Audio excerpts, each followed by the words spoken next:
¿Cómo un test de IQ arruinó mi vida? Solo hice el test porque pagaban 5,000 pesos y necesitaba plata para la nafta. Era un alumno promedio con un orientador escolar que literalmente me dijo que considerara ir a trabajar en un circo.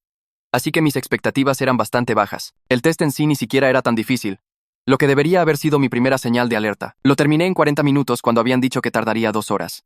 La evaluadora se veía confundida cuando se lo entregué y me preguntó si me estaba rindiendo. Le dije que no, que había contestado todo, y puso una cara como si no me creyera. 20 minutos después, 3 investigadores entraron apurados a la sala de espera mirándome como si hubiera resuelto el hambre mundial. El investigador principal dijo que debe haber habido un error en la corrección y me pidió que hiciera una versión diferente. Le dije que dale, mientras me paguen igual porque el precio de la nafta no iba a bajar mientras estábamos ahí parados charlando. Esta parecía aún más fácil de alguna manera y la terminé en 35 minutos. Los investigadores estaban susurrando desesperadamente en la esquina y uno no dejaba de mirarme como si fuera a explotar espontáneamente. El investigador principal se acercó y dijo: acabas de sacar 198 en el Stanford Bennett, lo que te pone por encima del percentil 99.99. Me reí porque era lo más gracioso que había escuchado en toda la semana.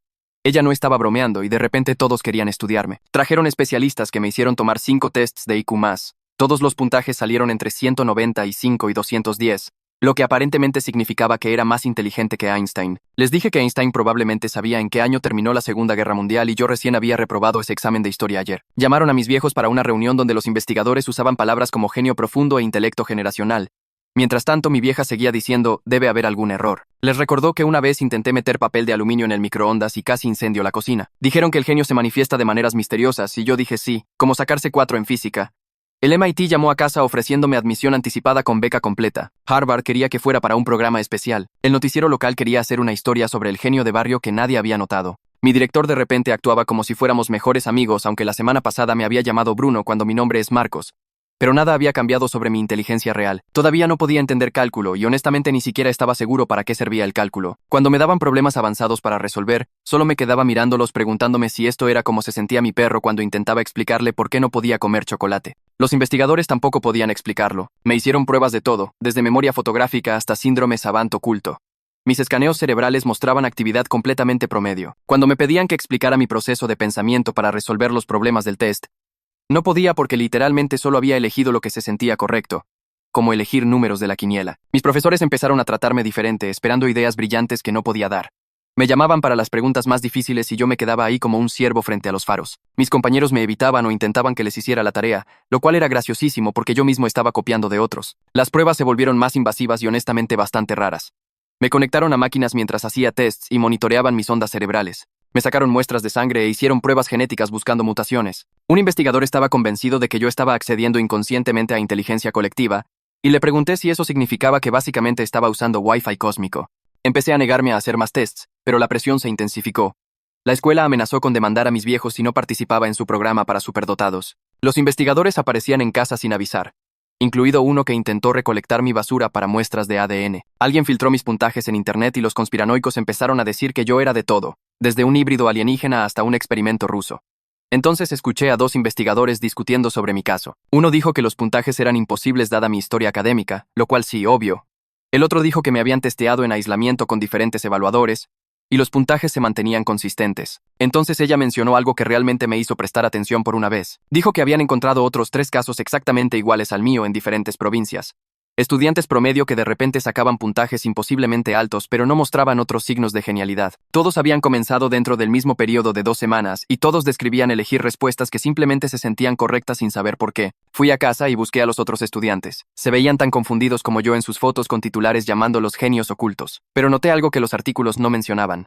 Todos habíamos hecho el mismo cuestionario viral de personalidad 2 meses antes, de algún sitio web turbio que un amigo había compartido. Todavía tenía el mail de confirmación del cuestionario. El sitio ya no existía, pero el dominio estaba registrado a algo llamado Instituto de Mejora Cognitiva. Encontré una publicación archivada en un foro que decía sujetos de fase 1 identificados y marcados para extracción, lo que sonaba como algo de una película de ciencia ficción mala que probablemente no entendería. Mi celular sonó con un número desconocido. Cuando atendí, una voz dijo: sabemos que lo descubriste, y me dio una dirección. Dije: ¿descubrí qué? Porque literalmente no entiendo nada de lo que está pasando. Pero ya habían cortado. Agarré una virome y anoté la dirección en mi mano antes de que los números se borraran de mi memoria. Me temblaba la mano, lo que hacía que mi letra ya de por sí horrible se viera peor. La dirección era de algún lugar en Microcentro, lo que podía significar cualquier cosa desde un café hasta un edificio abandonado. Empecé a caminar en círculos por mi pieza tratando de descifrar si ir ahí sería lo más estúpido que había hecho en mi vida o solo entraría en el top 5. Mi vieja entró sin golpear como siempre y me vio caminando de un lado al otro mirando mi mano. Me preguntó qué pasaba y traté de disimular, pero ella conoce todas mis mañas. Terminé contándole todo sobre la llamada porque guardarle secretos nunca funciona igual. Su cara pasó por unas 6 expresiones diferentes en 10 segundos. Inmediatamente entró en modo protector y agarró su celu para llamar a mi viejo al laburo. Le dijo que vuelva ya porque teníamos que hablar esto en familia. Mi viejo intentó hacer preguntas, pero ella solo seguía diciendo que tenía que venir ahora. Mientras esperábamos, le mostré la dirección y la buscó en su celu. El edificio tenía múltiples negocios listados, así que no podíamos saber qué era realmente. Mi viejo llegó a casa en 20 minutos, lo cual era récord desde su oficina. Mi vieja explicó todo mientras yo me quedaba ahí sentido como un pibe chico en problemas. Mi viejo pensaba que deberíamos al menos escuchar qué tenían para decir ya que igual sabían dónde vivíamos. Mi vieja estaba convencida de que era una estafa o algo peligroso y quería llamar a la policía. Se la pasaron discutiendo una hora mientras yo mayormente me quedaba callado. Finalmente acordamos que podía ir, pero solo con reglas estrictas sobre seguridad. Esa noche apenas dormí pensando en qué podría pasar. A la mañana siguiente, me desperté con 3 mails del colegio todos marcados como urgentes. Estaban amenazando con consecuencias si no participaba en su programa para superdotados inmediatamente. Los mails usaban palabras como obligación legal y ausentismo, lo cual parecía extremo para alguien que ni siquiera podía escribir ausentismo sin el corrector. Un mail decía que ya me habían inscrito en todas las materias avanzadas empezando el lunes. Otro amenazaba con denunciar a mis viejos por negligencia educativa si no cumplían. El tercero era del director personalmente pidiéndome que reconsiderara por el bien de la reputación del colegio. Les mostré los mails a mis viejos durante el desayuno, y mi vieja puso esa cara que significaba que alguien iba a escuchar 4 cosas. Llamó al colegio y pidió hablar con el director directamente. Podía escuchar su voz elevándose incluso desde arriba donde me había refugiado. En el colegio ese día, mantuve la cabeza gacha y traté de actuar normal. Durante el recreo, me senté en la biblioteca con mi celu buscando a los otros estudiantes mencionados en los artículos. Encontré a Clara Torres en red social después de revisar 3 plataformas diferentes. Su perfil era mayormente privado, pero su bio mencionaba que era de Mendoza. Pasé 10 minutos escribiendo y reescribiendo un mensaje. Le expliqué quién era y le pregunté si había lidiado con algo similar a lo que yo estaba atravesando. Traté de no sonar completamente loco, pero probablemente fallé. Mencioné el cuestionario de personalidad esperando que eso probara que no era solo algún random raro. Después de enviarlo, inmediatamente me arrepentí y pasé el resto del recreo preocupado de que me bloqueara. Esa noche, alguien publicó mis puntajes de test en Reddit en uno de esos subs de teorías conspirativas. La publicación tenía un título sensacionalista sobre genios secretos siendo descubiertos en toda Argentina. En pocas horas, tenía cientos de mensajes de todo tipo de gente. Algunos eran investigadores queriendo estudiarme y ofreciendo plata por entrevistas. Otros eran conspiranoicos con teorías sobre todo, desde ADN alienígena hasta experimentos de control mental del gobierno. Un tipo estaba absolutamente convencido de que yo era su abuelo reencarnado y me mandó 20 mensajes con pruebas. Mi celu no paraba de sonar con notificaciones de gente que nunca había conocido. Apagué todas las notificaciones de redes y puse el celu en silencio, pero los mensajes seguían llegando. Alguien incluso había encontrado mi mail del colegio y lo inundó con preguntas sobre mis habilidades. Al día siguiente, decidí ir a la dirección, pero primero establecí reglas con mis viejos. Acordamos que solo de día, y tenía que ser un lugar público con gente alrededor. Les mandaría mensaje con la ubicación exacta cuando llegara y me comunicaría cada 30 minutos. Mi viejo quería venir conmigo, pero lo convencí de que esperara en el auto cerca.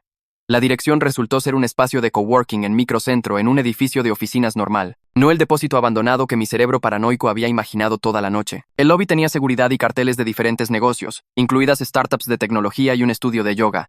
Les mandé mensaje a mis viejos que parecía seguro y subí al 3er piso. El espacio de coworking estaba lleno de gente en laptops y teniendo reuniones en salas de vidrio. Un tipo de unos 30 años se acercó y se presentó como Von Lewis. No era el tipo de agente del gobierno que esperaba, sino que parecía más un estudiante de posgrado cansado. Me mostró sus credenciales de prensa de un sitio web de noticias del que realmente había oído hablar. Explicó que había estado rastreando al Instituto de Mejora Cognitiva durante meses después de recibir un dato sobre sus programas de testeo. Nos sentamos en una mesa en la esquina, donde sacó una carpeta llena de documentos.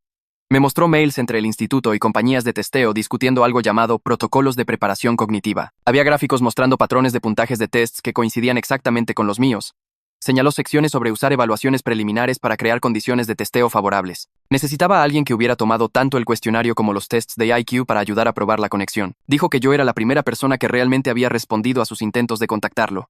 No estaba seguro de confiar completamente en él, pero los documentos se veían lo suficientemente reales. Justo entonces, mi celu vibró con una notificación de mensaje de Clara Torres. Me había respondido confirmando que había hecho el mismo cuestionario de personalidad unos 2 meses antes de que sus puntajes de IQ se dispararan. Había estado lidiando con presión similar de su colegio e investigadores tratando de estudiarla. Dijo que estaba aliviada de encontrar a alguien más pasando por esto, porque todos pensaban que estaba mintiendo sobre no ser una genio. Mandó capturas de pantalla de su mail de confirmación del cuestionario que se veía exactamente como el mío. Esa tarde, revisé mi mail para encontrar la confirmación original del cuestionario mientras mis viejos miraban tele. Descubrí datos en caché en mi navegador, mostrando cómo se registraron mis respuestas con marcas de tiempo y patrones de respuesta. La marca de tiempo coincidía exactamente 2 meses antes de mi primer test de IQ hasta el día. El dominio de envío vinculaba de vuelta al Instituto de Mejora Cognitiva tal como había encontrado antes. Todo estaba empezando a conectarse de maneras que hacían que todo esto pareciera menos random y más planeado. A la mañana siguiente, mi celu empezó a sonar a las 6:03 con mensajes del colegio diciendo que tenía una reunión obligatoria a las 10 y la asistencia era requerida. Mi vieja leyó el mensaje sobre mi hombro mientras hacía café,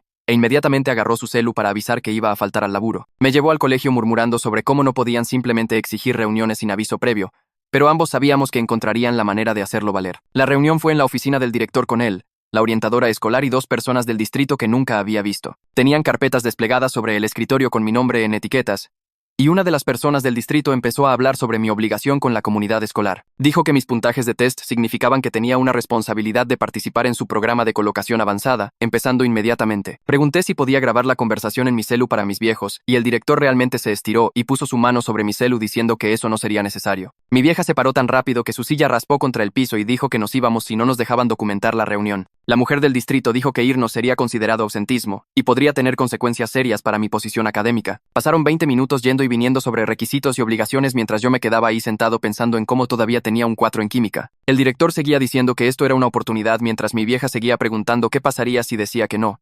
Nadie le daba una respuesta directa, lo que la ponía más furiosa con cada evasiva. Finalmente nos dejaron ir después de hacernos firmar un papel diciendo que habíamos sido informados del contenido de la reunión, aunque mi vieja escribió firmado bajo protesta al lado de su nombre. Esa noche escuché a mis viejos en la cocina teniendo su primera pelea real en meses sobre qué hacer. Mi viejo seguía diciendo que deberíamos simplemente seguir la corriente por ahora para evitar hacer enemigos en el colegio, ya que todavía me quedaban 2 años. Mi vieja cerró un armario de un golpe y dijo que no me iba a dejar tratar como algún tipo de experimento de laboratorio solo por puntajes de test raros. Mi viejo dijo que pelear con el colegio haría mi vida más difícil y mi vieja dijo que dejarlos hacer lo que quisieran sería peor. Dieron vueltas en círculos por 1 hora con mi viejo tratando de encontrar un punto medio y mi vieja poniéndose más protectora con cada sugerencia. Me puse los auriculares pero igual podía escucharlos a través de la música.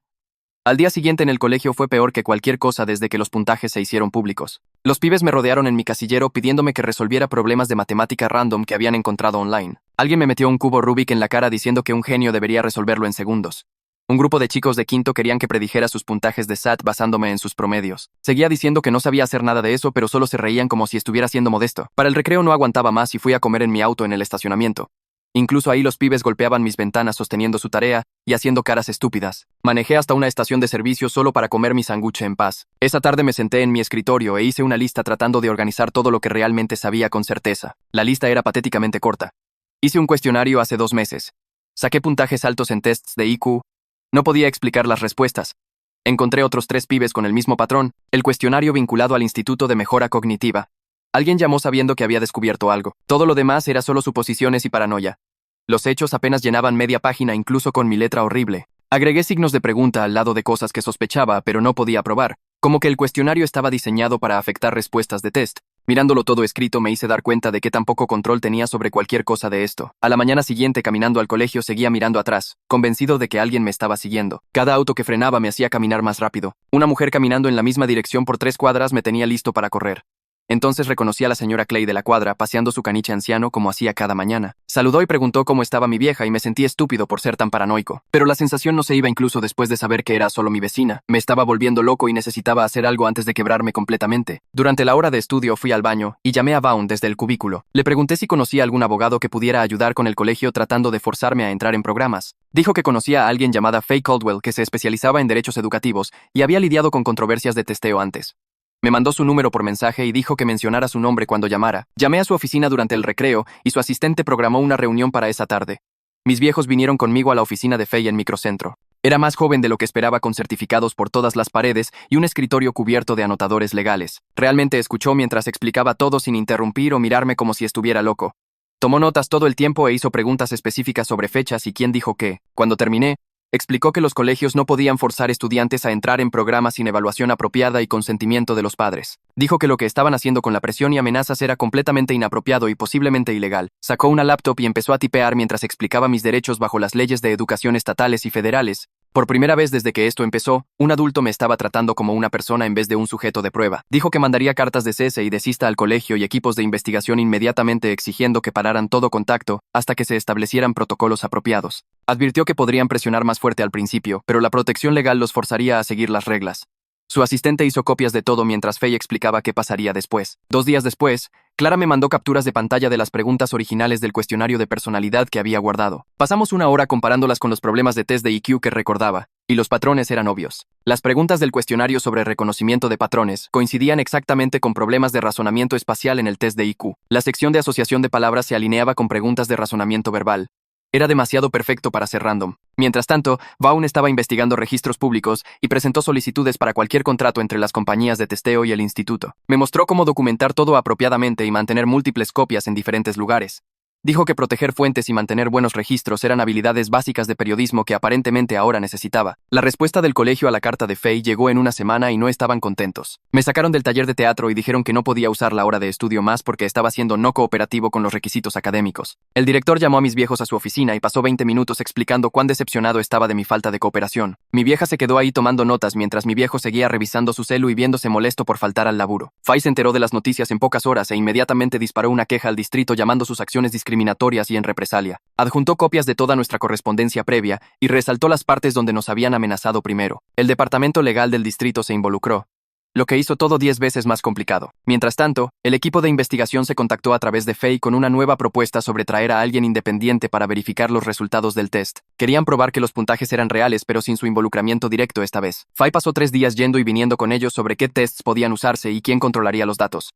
Los hizo acordar que tendríamos propiedad completa de cualquier resultado y podríamos decidir cómo se usaban. Finalmente acordaron sus términos y sugirieron una psicometrista llamada Isabella Rock, que no tenía conexión con su equipo o el instituto. Conocimos a Isabella en un centro de testeo neutral en Microcentro, que parecía cada edificio de oficinas aburrido que existe. Era más joven de lo que esperaba, con pelo rizado y anteojos que seguían resbalándose por su nariz. Realmente parecía interesada en entender qué pasó en vez de probar que yo era algún genio secreto. Me hizo preguntas sobre mi desempeño escolar y parecía creerme cuando decía que era simplemente promedio. Mis viejos vinieron a la sesión de testeo junto con Faye, que se sentó en la esquina tomando notas de todo. Isabella explicó que estaría usando materiales completamente diferentes que no podían haber sido comprometidos o conectados a los tests previos. El test tomó 2 horas y no se sintió nada como esos anteriores donde las respuestas simplemente parecían correctas de alguna manera. Luché con cada sección de la manera que normalmente lo hacía en tests del colegio. Seguía cuestionándome y cambiando respuestas, lo cual nunca hice en esos tests de IQ raros antes. Cuando terminé, Isabella dijo que los resultados tomarían unos días para procesarse apropiadamente. 3 días después, recibimos la llamada para venir a revisar los resultados en su oficina. Los puntajes eran exactamente lo que había esperado todo el tiempo. Completamente promedio para un estudiante de secundaria. Mi IQ salió 102, lo que me ponía justo en el medio del rango normal. Isabella nos mostró el desglose detallado y cada sección coincidía perfectamente con mi desempeño académico real. Por primera vez en semanas, sentí que podía respirar normalmente otra vez. Isabella pasó otra hora revisando los resultados originales del test, buscando lo que llamó patrones de contaminación en los datos. Señaló irregularidades en la puntuación que sugerían que factores externos influyeron en los resultados en vez de habilidad real. Fue cuidadosa con sus palabras, pero claramente pensaba que algo turbio había pasado con esos primeros tests. Nos mostró modelos estadísticos que demostraban cómo ciertos patrones de respuesta podían crear puntajes altos falsos. Esa misma semana, Vaughn me llamó emocionado por algo que había recibido de una fuente anónima del instituto. Alguien le había mandado parte de una presentación interna sobre protocolos de optimización de fase 1 que hacía referencia a usar evaluaciones preliminares para crear condiciones de testeo favorables. Los documentos estaban muy redactados, pero mostraban que habían estado estudiando maneras de manipular resultados de tests. Estaba trabajando en verificar la autenticidad, pero dijo que esto podría ser la prueba definitiva que necesitábamos. 2 días después, recibí un mail encriptado de alguien que se hacía llamar Hugo Neff, que decía tener conocimiento interno sobre los métodos del instituto. Quería encontrarse en la biblioteca pública, pero tenía todos estos requisitos raros sobre precauciones de seguridad. Dijo que fuera solo y me sentara en la sección de referencia del 3er piso exactamente a las 2 p.m. del martes. Se acercaría solo si estaba seguro de que nadie me había seguido, lo cual sonaba completamente paranoico. Le mostré el mail a Vaughn, quien dijo que los denunciantes a menudo actuaban así cuando tenían miedo de represalias. Llegó el martes y pasé 10 minutos fingiendo mirar enciclopedias en la sección de referencia, sintiéndome ridículo. Hugo apareció viéndose nada como esperaba. Solo un tipo normal en pantalones y remera. Se sentó en mi mesa e inmediatamente sacó una carpeta llena de documentos impresos y hojas de cálculo. Explicó en voz baja que el cuestionario de personalidad contenía secuencias de preparación específicas diseñadas para activar reconocimiento de patrones en tests posteriores. Me mostró fragmentos de código y diagramas de flujo que mapeaban exactamente cómo las preguntas del cuestionario preparaban los cerebros de la gente para los patrones del test de IQ. Entonces explicó lo realmente jodido, que era un bug de puntuación en el algoritmo de normalización de velocidad que podía inflar masivamente los puntajes para gente que respondía rápido sin pensar. Dijo que el instituto sabía del bug, pero seguían usándolo porque les daba los resultados que querían. Los documentos mostraban cómo responder rápido sin deliberación podía activar multiplicadores de puntaje que convertían desempeño promedio en resultados de nivel genio. Me dejó copias de todo y desapareció tan rápido como había llegado. Esa noche no pude dormir y solo me quedé en la cama mirando el techo pensando en todo. Parte de mí había querido ser especial aunque sabía en el fondo que no lo era. La vergüenza de caer en su manipulación se mezclaba con bronca por ser usado como algún tipo de experimento. Me di cuenta de que había estado dejando que todos los demás controlaran esta situación mientras yo simplemente seguía la corriente con lo que pasara. Era hora de dejar de ser pasivo y realmente hacer algo sobre este quilombo. A la mañana siguiente, Faye apareció en casa con 3 discos duros externos y una pila de carpetas. Hizo copias de todo lo que teníamos, incluyendo los documentos de Hugo y los mails del cuestionario y los resultados del test. Subió archivos a almacenamiento en la nube seguro y les dio a mis viejos contraseñas escritas en papel que dijo que guardaran en una caja de seguridad. Nos dijo que había visto demasiados casos donde la evidencia simplemente desaparecía cuando los colegios se ponían nerviosos por demandas. Mientras ella estaba organizando todo, la junta escolar mandó otra carta que llegó por correo certificado. Estaban amenazando con cargos de ausentismo si seguía rechazando su programa para superdotados, aunque los tests de Isabella mostraban que era completamente promedio. La carta usaba lenguaje legal sobre asistencia obligatoria y requisitos educativos que hicieron que las manos de mi vieja temblaran mientras la leía. Faye agarró la carta e inmediatamente empezó a tipear en su laptop, redactando una respuesta de orden judicial. La presentó electrónicamente esa tarde y en 2 horas los abogados del distrito estaban llamando a su oficina. La situación se estaba poniendo mucho más complicada con abogados discutiendo sobre jurisdicción y legitimación y otras cosas que no entendía. Esa tarde Clara me mandó un pantallazo de un mail que había recibido del instituto. Le estaban ofreciendo $2 millones para firmar un acuerdo de confidencialidad sobre su experiencia de testeo. El mail decía que la plata era por su participación en su investigación, pero el documento adjunto era todo sobre no discutir nada públicamente. Ella había sacado los mismos puntajes altos raros que yo y ahora querían comprar su silencio. El patrón era obvio y Faye dijo que esto era exactamente lo que las organizaciones culpables hacían cuando estaban cagadas de miedo. Mientras tanto, Isabella estaba trabajando en algo que dijo probaría las afirmaciones de Hugo científicamente. Pasó 3 días ejecutando simulaciones de computadora, usando el algoritmo de puntuación que Hugo había descrito en sus documentos. Creó examinados virtuales que respondían rápido sin pensar tal como nosotros habíamos hecho. Sus modelos produjeron puntajes entre 195 y 210 coincidiendo exactamente con lo que nos había pasado. Nos mostró gráficos y tablas demostrando cómo el bug multiplicaba puntajes cuando alguien respondía rápido sin deliberación. El respaldo científico hacía las afirmaciones de denunciante de Hugo imposibles de descartar como teorías conspirativas. Vaughn llamó esa noche con su propio descubrimiento que conectaba aún más puntos. Había estado investigando registros corporativos y encontró un memo de asociación entre el instituto y la editorial del test. El memo estaba fechado 6 meses antes de que cualquiera de nosotros tomara esos tests de IQ. Delineaba planes para que el instituto usara datos de test para validar sus teorías sobre mejora de inteligencia. El conflicto de intereses estaba ahí en blanco y negro, mostrando que habían arreglado todo el sistema. Ese fin de semana, mi familia se sentó alrededor de la mesa de la cocina por horas discutiendo qué hacer después. Mi vieja seguía trayendo preocupaciones sobre represalias y qué podría pasar si hacíamos todo público. Mi viejo se preocupaba por mi futuro y si las universidades me lo tendrían en contra de alguna manera. Pero todos acordamos que otras familias merecían saber qué había pasado realmente con estos tests. Decidimos dejar que Vaughn publicara su artículo, pero con límites cuidadosos sobre qué compartiríamos. Faye vino otra vez a ayudarnos a prepararnos para la atención mediática que seguiría. Nos hizo practicar responder preguntas sin especular sobre motivos o hacer acusaciones que no podíamos probar. Nos quedaríamos solo con los hechos y dejaríamos que la gente sacara sus propias conclusiones sobre el comportamiento del instituto. Nos dio una lista de frases para usar y otras para evitar cuando habláramos con reporteros. El artículo de Vaughn salió en vivo el martes a la mañana usándome como fuente protegida con un nombre falso. Cualquiera en mi colegio podía descifrar que era yo, pero al menos mi nombre no estaba impreso. El artículo se enfocaba en las irregularidades de testeo e incluía los datos de Isabella sobre el bug de puntuación. Citó los documentos de Hugo y mencionó el memo de asociación sin hacer acusaciones directas. En pocas horas, el artículo fue compartido miles de veces en redes sociales. Mi celu empezó a sonar con notificaciones mientras la gente encontraba mis cuentas reales de redes a pesar del nombre falso. Algunos comentarios nos apoyaban y nos agradecían por exponer la verdad sobre los tests. Otros decían que solo estábamos poniendo excusas porque no éramos realmente lo suficientemente inteligentes para mantener esos puntajes. La gente nos llamaba mentirosos y buscadores de atención y decían que estábamos celosos de los genios reales. Pasé una hora leyendo comentarios antes de recordar el consejo de Faye sobre no interactuar con trolls online. Activé cada función de bloqueo que pude encontrar y dejé de revisar los comentarios completamente.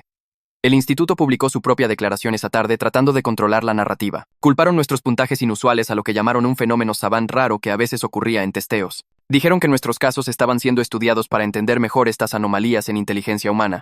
Su equipo de relaciones públicas claramente estaba trabajando horas extra mandando la declaración a cada medio de noticias que había cubierto la historia. Trataron de desacreditar nuestra evidencia diciendo que malinterpretamos principios psicométricos complejos, pero más gente estaba empezando a hacer preguntas sobre sus métodos y por qué múltiples estudiantes habían tenido experiencias idénticas. Los reporteros estaban llamando al instituto exigiendo respuestas sobre el memo de asociación y el algoritmo de puntuación. La historia se estaba poniendo más grande de lo que cualquiera de nosotros esperaba, y las explicaciones débiles del instituto no estaban convenciendo a nadie. Hugo me llamó esa noche sonando realmente estresado y preguntó si podíamos encontrarnos en el café cerca del campus. Cuando llegué estaba sentado en el rincón con 3 tazas de café vacías ya en la mesa, y su laptop abierta mostrando líneas de código que no podía entender. Seguía frotándose la cara y mirando alrededor como si alguien pudiera estar observándonos, aunque el lugar estaba mayormente vacío excepto por estudiantes universitarios estudiando. Me dijo que había estado pensando en todo sin parar desde nuestro encuentro en la biblioteca y no podía dormir sabiendo lo que el instituto nos había hecho. Toda su carrera estaba construida sobre desarrollo de tests, y si se hacía público con lo que sabía, nunca trabajaría en el campo otra vez, pero también dijo que mirarnos pelear esto mientras él se sentaba sobre evidencia, lo hacía sentir peor, de lo que perder su laburo jamás podría. Me mostró más mails internos en su laptop, incluyendo uno donde su supervisor explícitamente le dijo al equipo que ignorara preocupaciones sobre el algoritmo de puntuación porque arreglarlo retrasaría el lanzamiento del producto. Le pregunté qué quería hacer y solo se quedó mirando su café por mucho tiempo antes de decir que necesitaba pensarlo más. 2 días después, Faye recibió una llamada del Departamento de Educación Provincial diciendo que estaban abriendo una investigación oficial sobre las prácticas de testeo después de recibir quejas de múltiples familias.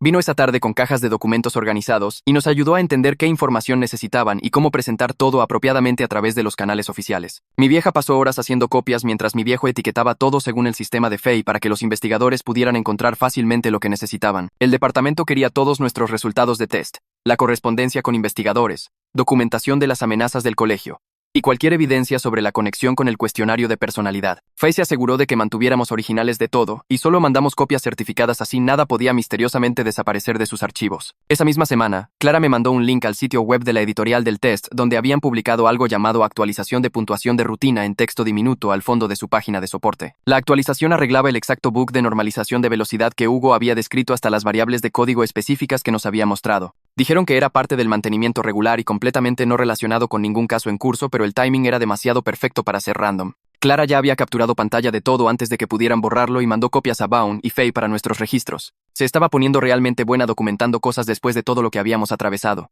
Clara también empezó a contactar a los otros estudiantes afectados que había encontrado a través de redes sociales y artículos de noticias.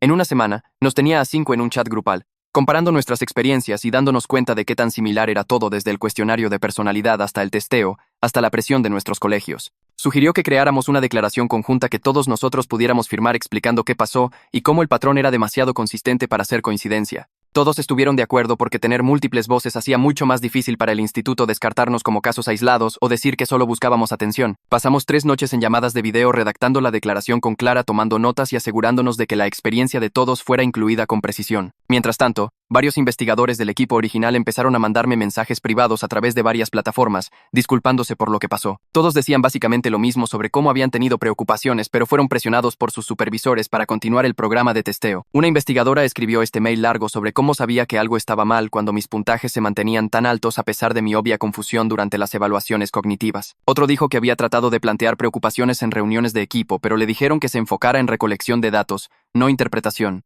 Sus mensajes eran todos realmente cuidadosos para evitar decir cualquier cosa que pudiera meterlos en problemas legales, pero el arrepentimiento parecía real aunque no estaban dispuestos a declararlo oficialmente. Isabella llamó preguntando si podía presentar nuestro caso en una conferencia próxima sobre ética de testeo sin usar nuestros nombres reales. Había sido invitada a hablar sobre validez de evaluación y quería usar nuestra situación como ejemplo de qué pasa cuando motivos de ganancia anulan integridad científica. Tuvimos una reunión familiar al respecto y decidimos dar permiso porque tener profesionales respetados discutiendo esto podría prevenir que otros pibes pasaran por lo mismo. Prometió enfocarse en los aspectos técnicos y patrones en vez de detalles personales que pudieran identificarnos. En el colegio, la mayoría de los pibes todavía me trataban raro como si fuera un fraude o algún tipo de experimento fallido, pero durante el recreo, mi amigo Javi se acercó y en voz baja dijo que estaba orgulloso de mí por plantarme al sistema. Dijo que su hermanito tenía diferencias de aprendizaje y constantemente estaba siendo empujado a programas de testeo que no lo ayudaban para nada. Era solo una persona, pero tener a alguien que realmente me conocía apoyar lo que estábamos haciendo significaba más que cientos de extraños online animándonos. Esa tarde, mi vieja y mi viejo se sentaron en la mesa de la cocina con una calculadora y pila de facturas viéndose realmente preocupados.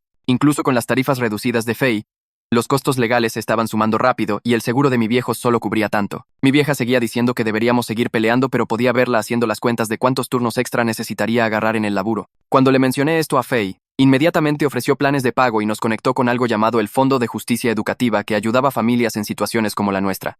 Llenó la solicitud ella misma y en una semana, aprobaron financiamiento parcial para nuestros gastos legales. Hugo finalmente tomó su decisión y le mandó a Vaughn un archivo encriptado masivo con documentos internos completos incluyendo código fuente real, mostrando cómo los datos del cuestionario de personalidad se integraron en el algoritmo de testeo. Necesitaba a alguien independiente como Isabella para verificar todo antes de que pudiera publicarse porque quería asegurarse de que los detalles técnicos fueran explicados correctamente. Vaughn le reenvió todo a Isabella, quien pasó 2 semanas armando un ambiente de testeo controlado para replicar exactamente lo que Hugo había descrito. Reclutó sujetos de prueba voluntarios que no habían tomado el cuestionario de personalidad y otros que sí lo habían hecho, luego los pasó por versiones modificadas de los tests de AQ usando el algoritmo Conbug. Sus resultados coincidieron con nuestras experiencias perfectamente con los que tomaron el cuestionario, puntuando un promedio de 40 puntos más alto cuando el bug de normalización de velocidad estaba activo. Documentó todo con grabaciones de video y análisis estadístico detallado que probaba sin duda lo que nos había pasado. Con la verificación de Isabella completa, Hugo se sintió lo suficientemente confiado para dejar que Vaughn publicara todo, incluyendo su nombre como fuente. A la mañana siguiente me desperté y revisé mi celu para encontrar que el artículo de Vaughn había salido en vivo durante la noche con el nombre de Hugo justo ahí como la fuente primaria. En pocas horas, la historia explotó online con gente compartiéndola en todos lados y medios de noticias importantes recogiéndola. Me senté en la mesa de la cocina comiendo cereales mientras miraba los números en el artículo subir, pasándola 100.000 veces compartido. Mi vieja entró y me vio scrollando por comentarios y preguntó si estaba bien con toda esta atención otra vez. Le dije que algo raro había pasado durante la noche porque por primera vez en meses no me importaba lo que nadie pensara sobre mis puntajes de test. El peso de pretender ser algo que no era finalmente se había levantado, y podía simplemente ser el Marcos normal que necesitaba ayuda con la tarea, y olvidaba dónde ponía sus llaves. 3 días después nos llamaron a un briefing del Departamento de Educación Provincial donde oficiales anunciaron que estaban sancionando a la compañía de testeo y requiriendo verificación independiente para todas las evaluaciones futuras. La sala estaba llena de reporteros y otras familias que habían sido afectadas por problemas de testeo similares. El vocero del departamento leyó de notas preparadas sobre nuevos requisitos de supervisión mientras Faye tomaba notas de cada detalle. No estaban admitiendo que la provincia había hecho algo mal, pero al menos estaban haciendo cambios para prevenir que esto pasara otra vez. Una semana después de eso, Faye llamó para decir que el Instituto de Mejora Cognitiva había mandado una oferta de acuerdo que incluía lo que llamaban una disculpa formal. Vino a casa con los documentos y revisó cada línea con un resaltador asegurándose de que realmente estaban admitiendo culpa y no solo expresando arrepentimiento vago sobre malentendidos. La plata no era enorme, pero cubriría nuestros costos legales y dejaría suficiente para matrícula de terciario. Más importante, acordaron cerrar sus programas de testeo y someterse a auditorías externas por 5 años. El distrito escolar tardó más en responder, pero eventualmente mandó una carta acordando corregir públicamente todas sus declaraciones sobre mi supuesto estatus de genio. Me sacaron de todos los requisitos de programa avanzado y actualizaron sus políticas sobre participación obligatoria en testeo. El director incluso llamó para disculparse personalmente, aunque todavía se equivocó con mi nombre 2 veces durante la conversación. Isabella arregló para que tomara un test final bajo condiciones completamente controladas sin conexión con ningún material de testeo previo. Me senté en una sala simple con un cuadernillo de test estándar y respondí preguntas de la manera normal sin ninguna sensación rara o intuición misteriosa. Cuando los resultados volvieron mostrando que era exactamente promedio académicamente, Isabella escribió un reporte oficial confirmando todo lo que habíamos estado diciendo sobre la manipulación. Mandó copias a cada organización involucrada y publicó sus hallazgos públicamente, así nadie podía decir que estábamos poniendo excusas. La cobertura mediática empezó a alejarse de nosotros personalmente para investigar el escándalo de testeo más amplio, con reporteros investigando otras compañías usando métodos similares. Los trolls online todavía aparecían diciendo que éramos parte de alguna conspiración, pero había aprendido a reírme de sus teorías sobre ADN alienígena y programas de control mental del gobierno. Clara me mandó mensaje una tarde con noticias enormes de que Vaughn la había recomendado para una pasantía de periodismo en su diario. Había escrito un artículo de muestra sobre su experiencia con el testeo, y les encantó su perspectiva como alguien que lo había vivido. Verla convertir este quilombo en una oportunidad real hizo que todo nuestro grupo sintiera que estábamos ganando de maneras chicas que importaban. Hugo mandó un mail diciendo que había aceptado una posición con una organización sin fines de lucro enfocada en ética de testeo y rendición de cuentas. Básicamente había destruido su vieja carrera al hacerse público, pero encontró nuevo propósito en asegurarse de que nadie más fuera manipulado como nosotros.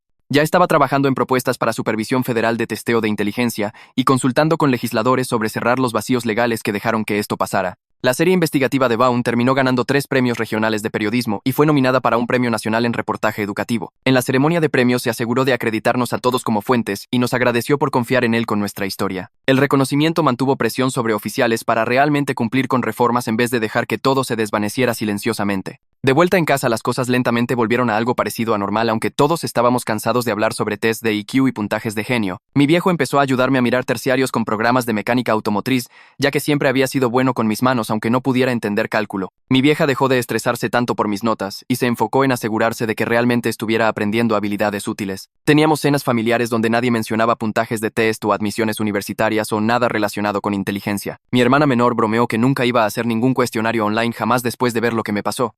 La plata del acuerdo llegó justo a tiempo para la inscripción del semestre de primavera en el terciario local. Me anoté en requisitos básicos y una clase introductoria de mecánica automotriz que realmente parecía interesante. Al asesor no le importaban mis puntajes de IQ y solo quería asegurarse de que entendiera la política de asistencia y requisitos de tareas. Caminar por el campus se sentía normal de una manera que la secundaria no había sido por meses, con nadie mirándome fijo o esperando que resolviera problemas imposibles. Algunos pibes de mi secundaria estaban ahí también y naturalmente volvimos a nuestra vieja dinámica de copiar tarea y quejarnos de profesores. Una piba de mi clase de lengua dijo que estaba contenta de que todo hubiera salido bien y que nunca había creído que yo era secretamente un genio igual porque había visto mis pruebas de ortografía. Era la cosa más honesta que alguien me había dicho en meses y realmente lo aprecié.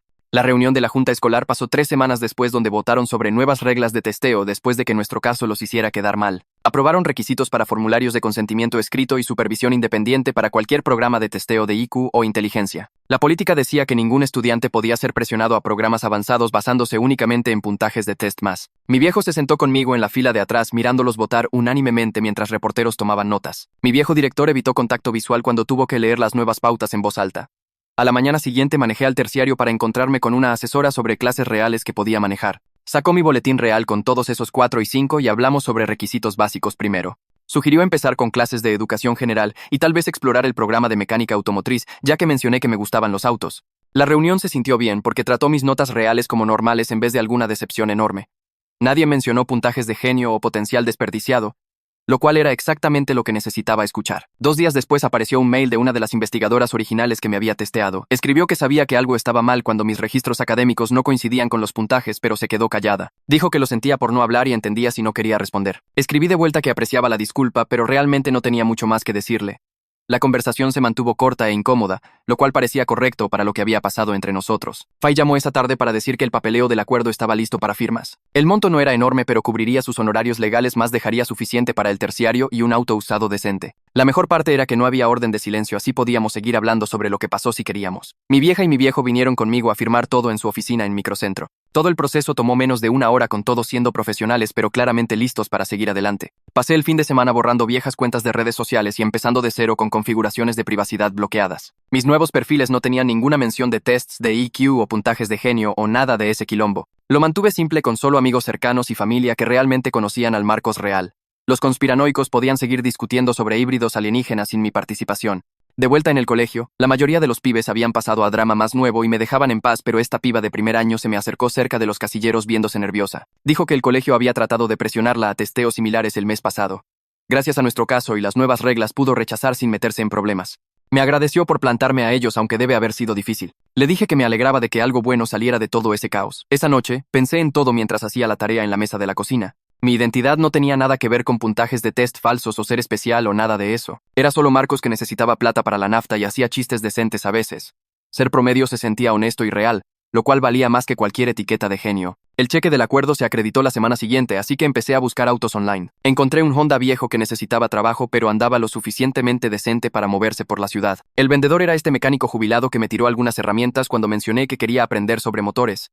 Pasé el mes siguiente arreglando cosas chicas en el auto usando videos de YouTube y el manual. Bujías nuevas lo hicieron andar más suave y descubrí cómo cambiar el aceite yo mismo.